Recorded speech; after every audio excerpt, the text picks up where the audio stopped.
제1라운드 고질라와 킹 기도라 히데의 빅매치.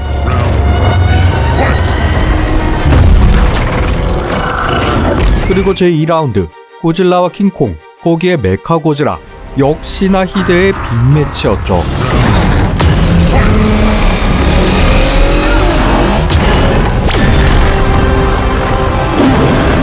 이처럼 일본, 미국, 외계, 과학계를 대표하는 거대 괴수 중 과연 최고봉은 누구인가 하는 기대만발 아이디어였지만, 이 좋은 아이디어에 찰떡이 아닌 개떡 같은 스토리가 더해지며 한껏 부푼 기대감에 똥물을 끼얹는 대참사가 벌어졌습니다.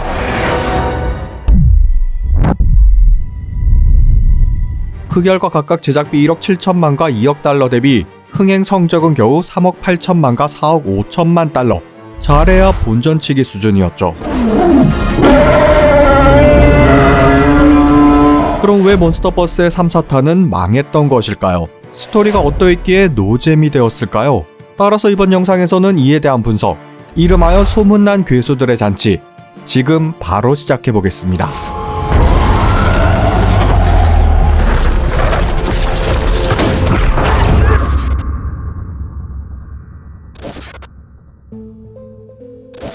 몬스터버스의 세 번째작 고질라 킹 오브 몬스터는 고질라 외에도 나방처럼 생긴 모스라와 익룡을 닮은 로단, 거기에 특히 주목받았던 삼두룡 킹 기도라까지 화려한 메인 DC를 자랑. 또한 사이드로 분량은 짧지만 베헤모스, 스킬라, 무드셀라, 퀸 무토 등등 이른바 일본 괴수 풀코스 요리였습니다. 즉, 괴수물 마니아들 대환장각.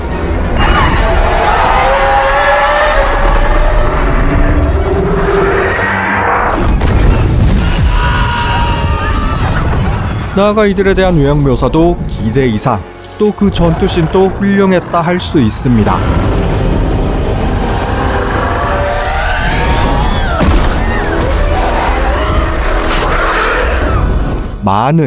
안 그래도 수많은 괴물들이 새로 나오는데 거기에 또 수많은 인간들까지 등장. 사공이 많아도 너무 많았기에 영화는 산으로 가다 못해 안드로메다로 가버렸으며, 그 중심에는 러셀 가족이 있었죠. 영화 서사의 핵심으로 새롭게 등장한 러셀 가족은 아빠, 엄마, 딸 3명이 구성원으로 2014년 고질라 사태 당시 첫째 아들이 휘말려 죽었다는 배경 설정이었습니다.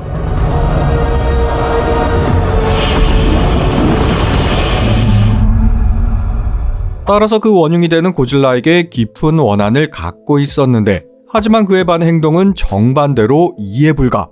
아빠 러셀부터 고질라를 극혐한다더니 정작 고질라가 힘을 잃고 쓰러지자 그 누구보다 적극적으로 나서 부활시키려 하였죠.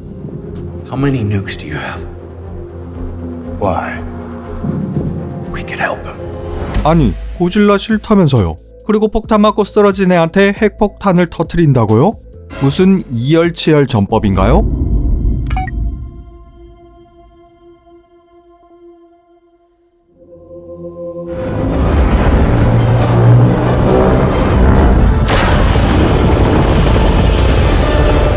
거기다 엄마 러셀은 완전 정신병 수준. 아들을 죽게 만든 괴수들의 씨를 말려도 모자를 파내 잠들어 있는 모든 괴수들을 깨워 지구를 정화한다는,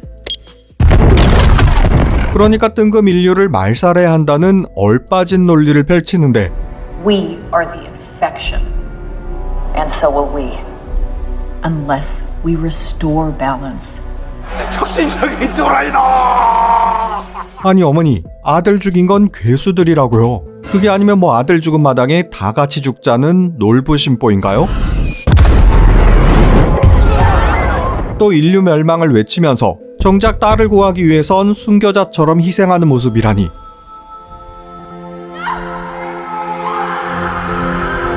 정말 모순된 행동, 내로남불의 극치.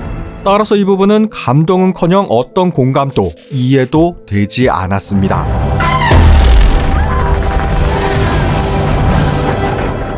무슨 스토리를 중2병 걸린 작가가 쓴 건지, 심지어 딸 러셀도 문제인 게 현장 학습도 아니고 엄마가 가는 곳 어디에나 따라다니며 방해하기 일수. 또 주요 장면마다 말도 안 되는 어거지 활약을 펼쳤죠. Oh shit.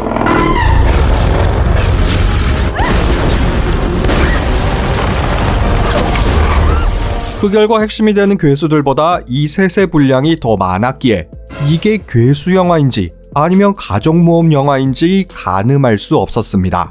누가 메인인지 모를 주객 전도 상황.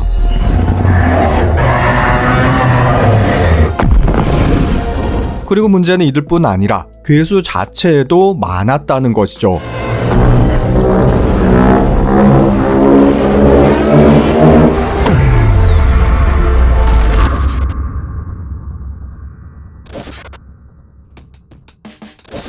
고질라는 고대부터 존재한 최상위 포식자란 설명, 그리고 킹기도라는 외계에서 온 포식자, 그래서 둘이 싸운다는 설정이었는데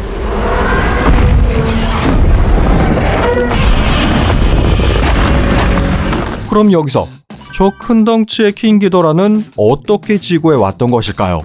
그 밖에도 타이탄들은 왜 세계 곳곳에 짱 박혀 있는지, 또 왜 모스라는 기도라가 아닌 고지라를 돕는지 영화는 그 어떤 설명이나 묘사는 하지 않았습니다.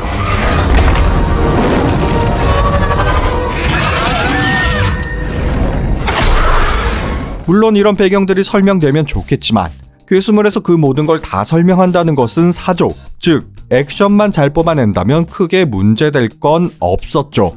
하지만 정작 그 중요한 싸움 장면들이 문제로 볼만하다 싶으면 뚝뚝 끊기거나 생략되기 일수.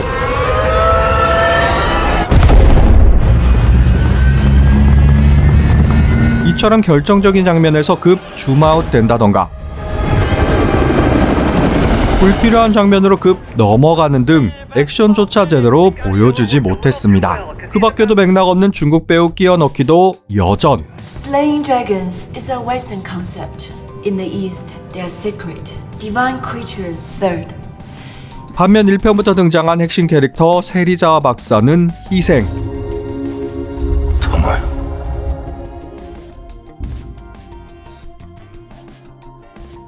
나아가 음파장치를 이용해 타이탄들을 조정한다는 것도 영화적 허용이라지만 설득력은 그닥 높지 않았죠.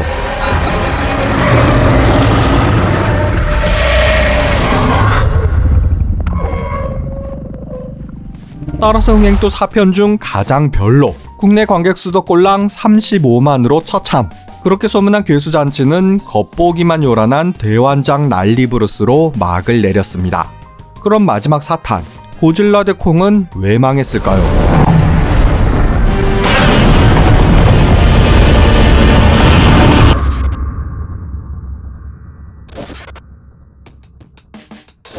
(1962년) 이후 59년 만에 격돌한 고질라 대 콩.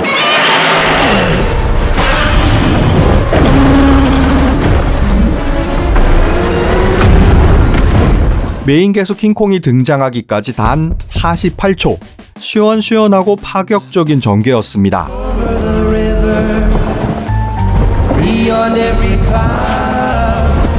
많은 그렇게 킹콩을 어떻게 해골섬에서 잡아왔는지, 또 왜 무슨 목적으로 잡아왔는지, 그리고 이 소녀는 누구이며 어떻게 킹콩과 친해졌는지 그 모든 배경 설명은 일체 하지 않았죠. 즉 이번에도 인간 서사는 생략, 액션에만 집중한 팝콘 무비 전략이었으며, 그렇게 킹콩과 고질라가 보여준 대결씬은 4편 중 가장 화끈.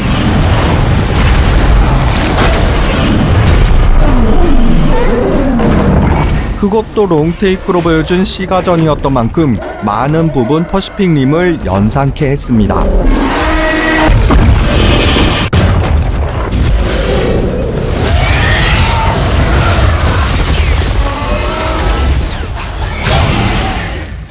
거기다 곧바로 이어진 최종 보스 메카 고지라와의 대결 또한 기대 이상.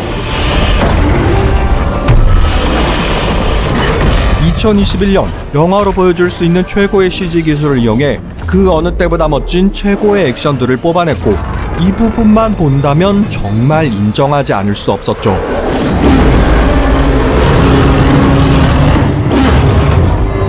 하지만 앞서 말했듯 영화는 이 대결을 위해 모든 서사를 버리다 못해 자기적으로 설정, 메카고지라가 만들어진 이후부터 너무 엉성했으며 It's time to show the world what you can do. Pilot engaged. 또 이를 만든 에이펙스의 수장 월터 시몬스도 빌런으로서 너무 매력이 전무. 심지어 자신이 만든 피조물에 곧바로 끔살. 별 역할도 없이 퇴장당합니다. Oh, shit.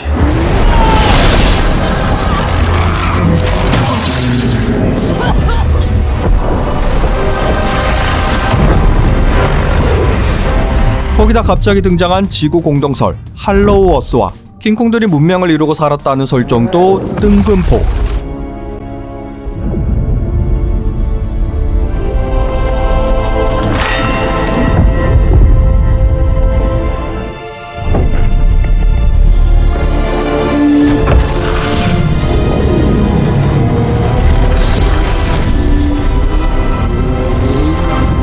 그 밖에도 방사일선으로 수백 킬로미터의 지층을 뚫어버린다는 어처구니 없는 묘사.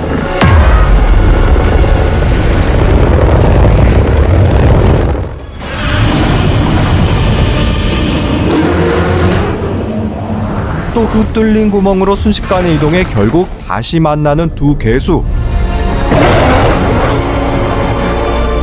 그리고 여전한 딸 러셀의 영웅놀이까지. 모든 플롯과 전개가 그저 인위적, 자기적, 개연성이라고는 단 1도 없이 제멋대로 흘러갔죠. 결국 A급 소재의 패급 내러티브를 엎은 액션만 볼만했던 영화, 이상한 잡탕밥이 되었던 것입니다. 정리하자면 모든 영화가 마찬가지겠지만 훌륭한 비주얼에 구멍 없는 내러티브, 거기에 배우들의 열연, 이 세 가지가 충족되면 분명 명작이 될 테고 거대 괴수물에선 단연 2005년 킹콩이 그러했다 할 수 있습니다. The eighth wonder of the world!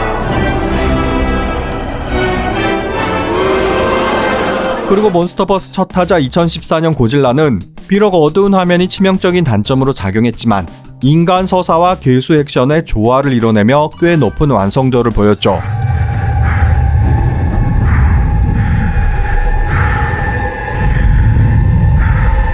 이후 두 번째작 콩 스컬 아일랜드는 인간 서사를 좀 버리는 대신 킹콩의 액션에 집중, 괴수물 본연의 오락성만큼은 잘 살렸다는 평가를 받았으며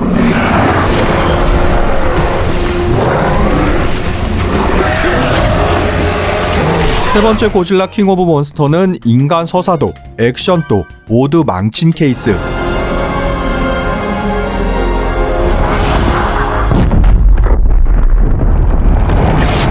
마지막 고질라 대 콩도 여전한 똥망 서사였지만 그래도 액션만큼은 최고였기에 킬링타임용으로서 나쁘지 않은 영화였습니다.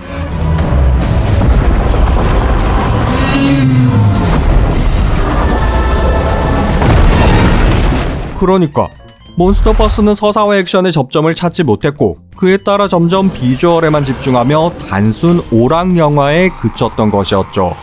하지만 디워의 경우에서도 알 수 있듯 내러티브를 간과한 괴수물의 결말은 명확했기에 몬스터버스 역시 비주얼은 더 발전했지만 같은 이유로 큰 성공은 거두지 못했습니다. 따라서 오늘의 결론, 2005년 킹콩을 뛰어넘는 명작은 나올 수 있을까? 여기까지 머프무비였습니다.